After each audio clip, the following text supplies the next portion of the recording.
नमस्कार, स्वागत है सिविल अड्डा पर। और सिविल अड्डा पर हम क्विक स्विच चला रहे हैं जो एमपीपीएससी प्रीलिम्स के लिए एमपीपीएससी प्रीलिम्स 2020 को जो बहुत इम्पोर्टेंट जो होने वाली है। और ये एक खबर भी है आपके लिए, अगर आपको अभी तक पता ना हो तो मैं आपको बता देता हूँ कि जो एमपीपीएससी प्रीलिम्स 2020 है हमारी, वो 20 जून को प्रस्तावित थी, लेकिन कोविड के समय को देखते हुए ये एग्ज़ाम आगे बढ़ चुकी हैं और अब ये एग्ज़ाम होगी 25 जुलाई को।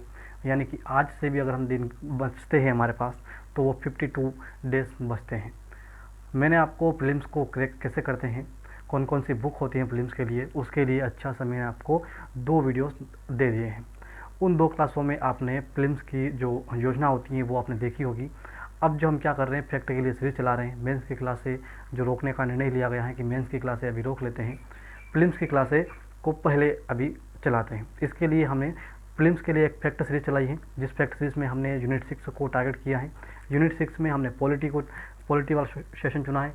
इससे पहले हम 3 से 4 क्लासें कर चुके हैं, जहाँ पर हमने 1919 का एक्ट, 1935 का एक्ट और संविधान सभा और संसद को अब हम टारगेट कर रहे हैं। संसद को टारगेट करते हैं तो संसद का सबसे अच्छा जो स्रोत है वो संविधान है, संविधान के आर्टिकल हैं, और उन आर्टिकल को हम डिस्कशन इस छोटे से वीडियो में करते हैं। हमें क्या करना है, हमें इन आर्टिकल को याद रखना है। इसमें संसद में कुछ छूटा हुआ जो बचा है वो विविध वाला जीके में हम कवर करेंगे। जैसे संसद में हमें आर्टिकल तो हम पढ़ लेंगे, हम इनको समझ भी लेंगे कि क्या क्या चीज़ें हमें संसद में पढ़ना है। इससे पहले हमें राष्ट्रपति, हमारा जो टॉपिक है सिलेबस का वो है संसद एवं राष्ट्रपति, लेकिन राष्ट्रपति हमने कवर कर लिया है।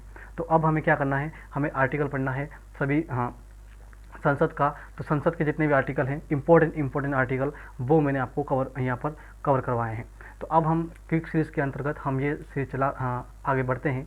एक और अपडेट मैं आपको देता हूँ, घटना चक्र के जो 1 लाइनर फैक्ट आते हैं वो बहुत इंपॉर्टेंट होते हैं किसी भी एग्ज़ाम के लिए। वो मैं PDF फॉर्म में आपको करवाने वाला हूँ। वो जल्द, वो सारे जब PDF बनेगी और वो बहुत सारी घटना चक्र, जैसे मेरे पास 14 से 15 घटना चक्र थी, वो सारे मैंने 1 लाइनर फैक्ट को इकट्ठे किए और मैं अब उनको PDF फॉर्म में बदल कर आपके सामने प्रस्तुत करूंगा, जो आपके प्रीलिम्स के लिए या किसी भी वनडे एग्ज़ाम के लिए बहुत इंपॉर्टेंट सीरीज रहने वाली है। चलिए शुरुआत करते हैं संसद की। संसद की सबसे पहले बात आती है तो बात होती है आर्टिकल 79 से। आर्टिकल 79 में कहा गया संसद में क्या क्या आते हैं।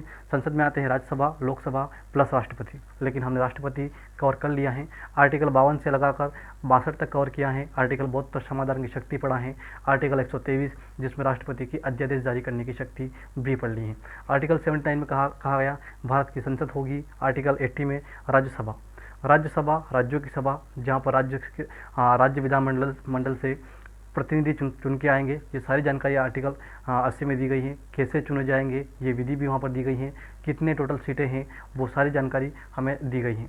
इनकी टोटल सीटें हमें कवर करना है कि किस राज्य में कितनी सीटें हैं। जैसे मध्य प्रदेश की बात करें तो 11 सीटें हैं, उत्तर प्रदेश की बात करें तो 31 सीटें हैं। इस प्रकार से हमें टोटल राज्यों की राज्यसभा की सीटें हमें पढ़ना पड़ेगा, तो हम वो भी कवर करेंगे।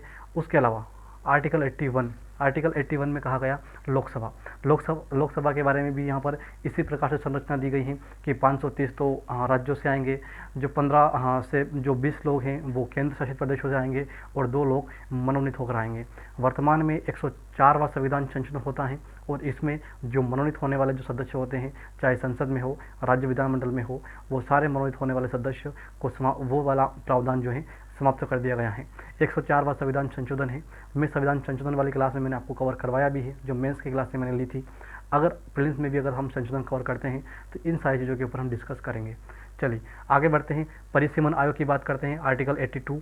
परिसीमन आयोग का सीधा सा मतलब ये है कि हर 10 वर्ष बाद या हर 5 वर्ष बाद जो चुनाव होता है तो उसमें आर्टिकल 82 के तहत केंद्र सरकार का दायित्व होगा कि केंद्रीय स्तर पर जो 545 सीटें, जो वर्तमान में हमारे 552 सीटें हैं टोटल मिलकर, इन 552 में से 543 में चुनकर जो आते हैं लोग, इन 543 लोगों को हम इन 543 जो क्षेत्र हैं, क्योंकि 543 अगर सांसद आते हैं तो 543 क्षेत्र भी होंगे, तो 543 क्षेत्र को बढ़ा या घटाने का जो है वो प्रावधान हम परिसीमन आयोग करेगा। हालांकि परिसीमन आयोग जो है वो वर्तमान में अभी नहीं बनता है केंद्रीय स्तर पर, लेकिन राज्य स्तर बनता है। और MP का जो अंतिम समय पर जब परिसीमन बना था वो शायद 2002 में बना था। एक बार और इसको चेक कर लीजिएगा। आर्टिकल 83 की बात करते हैं तो आर्टिकल 83 में एक बात कही गई कि राज्यसभा स्थायी सदन है, राज्यसभा का विघटन नहीं हो सकता। राज्यसभा स्थायी सदन है, राज्यसभा का विघटन नहीं हो सकता, क्योंकि राज्यसभा में 1/3 सदस्य हर 6 वर्षों में, हर 2 वर्षों में यहाँ से इस्तीफा देंगे और हर और हर हर 2 साल में 1/3 सदस्य नॉमिनेट होकर राज्यों से राज्यसभा में आएंगे। चलिए उसके बाद आते हैं आर्टिकल 85 में, जहाँ पर सत्र की, सत्रावसान की और सत्र के विघटन की, यानी कि लोकसभा का विघटन होगा। विघटन करने की शक्ति किसके पास है? राष्ट्रपति के पास है। सत्र और सत्रावसान की जो शक्ति है वो है लोकसभा अध्यक्ष के पास, तो ये राष्ट्रपति के पास। उसके अलावा आर्टिकल 80, तो हमें सबसे अच्छा जो क्वेश्चन यहाँ से बनता है वो विघटन को, कि लोकसभा का जो विघटन है वो किस आर्टिकल में लिखा गया है? आर्टिकल 85 में। आर्टिकल 87, आर्टिकल 87 में राष्ट्रपति का विशेष अभिभाषण, आप सुनते होंगे, टीवी पर भी बहुत ज़्यादा प्रोत्साहित होते हैं, या फिर अगर राज्यसभा चैनल या लोकसभा चैनल जो आप देखते हो वहाँ पर इन सारी चीज़ों को दिखाया जाता है। तो राष्ट्रपति का जो विशेष अभिभाषण होता है सत्र से पहले, कोई भी सत्र लगा हो उस सत्र से पहले, बजट सत्र हो, मानसून सत्र हो या शीतकालीन सत्र हो, उनसे पहले राष्ट्रपति का विशेष अभिभाषण होता है। वो विशेष अभिभाषण कहाँ, उसका जिक्र कहाँ है? आर्टिकल 87, संविधान के आर्टिकल 87 में। आर्टिकल 93 की बात करते हैं तो ये ज़्यादा इंपॉर्टेंट नहीं है, लेकिन लोकसभा का अध्यक्ष और उपाध्यक्ष की जब बात आती है तो इसका जिक्र होता है आर्टिकल 93 में। सबसे इम्पोर्टेंट आर्टिकल जो है वो मेरे हिसाब से वो संविधान का जो आर्टिकल है वो आर्टिकल है 99। अभी इस अपने संसद वाले हिस्से में वो है प्रोटेम स्पीकर को। प्रोटेम स्पीकर अभी वर्तमान में अभी हमारा तो इम्पोर्टेंट इसलिए भी है क्योंकि एमपी से बने थे, जो अभी वर्तमान 17वीं लोकसभा के लिए जो प्रोटेम स्पीकर बने हैं वो छतरपुर से हैं, शायद वीरेंद्र कुमार सिंह इस करके कुछ नाम है, वो प्रोटेम स्पीकर बने हैं। इससे पहले वाली लोकसभा के लिए कमलनाथ जी बने थे प्रोटेम स्पीकर। प्रोटेम स्पीकर हमेशा विपक्ष दल के व्यक्ति को बनाया जाता है, और खासकर विपक्ष दल, ये तो वर्तमान में विपक्ष दल के नहीं है, लेकिन विपक्ष दल के नेता को बनाया जाता है, और विपक्ष दल के नेता को के साथ साथ उनको अनुभव वाले व्यक्ति को, जो सबसे ज़्यादा अनुभव रखता हो, तो उस दर्जे पर प्रोटेम स्पीकर बनाया जाता है। और प्रोटेम स्पीकर क्या करते हैं? सभी सदस्यों को शपथ दिलवाते हैं। सभी सदस्य मिलकर बाद में अध्यक्ष का चुनाव करते हैं, और अध्यक्ष का चुनाव वो तब तक नहीं कर पाते जब तक वो शपथ नहीं ले पाते, तो उनको शपथ दिलाने का काम करते हैं प्रोटेम स्पीकर। ये बहुत अनोखी व्यवस्था है हमारे संविधान की, बहुत अच्छा भी लगता है। आर्टिकल 100 में क्या कहा गया? आर्टिकल 100 में कहा गया गणपूर्ति। गणपूर्ति इंग्लिश में कोरम कहते हैं। सीधी सी भाषा में आपको बता देता हूँ, जब तक जब यहाँ पर लिखा गया है 10%, जब तक 543 जो सीटें हैं, 552 जो टोटल मिलकर बन जाते हैं, 552 में 55 लोग अगर सदन में उपस्थित नहीं होंगे तो सदन नहीं चलेगा, और ये गणपूर्ति आर्टिकल 100 हमारा कहता है।